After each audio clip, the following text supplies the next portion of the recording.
கள்ளத்தராசு கர்த்தருக்கு அருவருப்பானது. பொருட்களின் எடையை குறைத்தோ விலையை உயர்த்தியோ அரசாங்கம் தடை பண்ண பொருட்களை விற்பது, லஞ்சம், ஊழல், பெண்ணின் பெற்றோரிடம் வற்புறுத்தியோ இல்லை அவர்கள் வரதட்சணை, பிசினஸ், கார் என தரும் காரணத்துக்காக திருமணம் முடிப்பது என எல்லாமே கள்ளத்தராசு தான். இப்படிப்பட்ட ஆசீர்வாதங்களை தேவன் கொடுத்ததாக எண்ணி சாட்சி சொல்லுவோரும் உண்டு.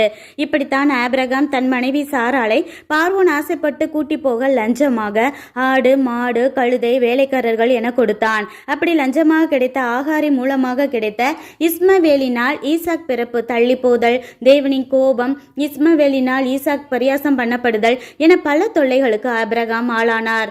சில பல வருஷங்கள் அது ஆசீர்வாதமாக இருப்பது போல தோன்றினாலும் கடைசியில் லஞ்சம், அடிமை மூலம் வரும் ஆசீர்வாதம் ஒன்றுமில்லாமல் போகும் என்பதை ஆபிரகாம் மூலம் உணர்ந்து இன்றே அதை அந்த நபர்களிடம் அல்லது ஏழைகளிடம் திருப்பி கொடுத்து சாபத்திலிருந்து நம் சந்ததியை மீட்டுக்கொள்ளுவோம். நன்றி.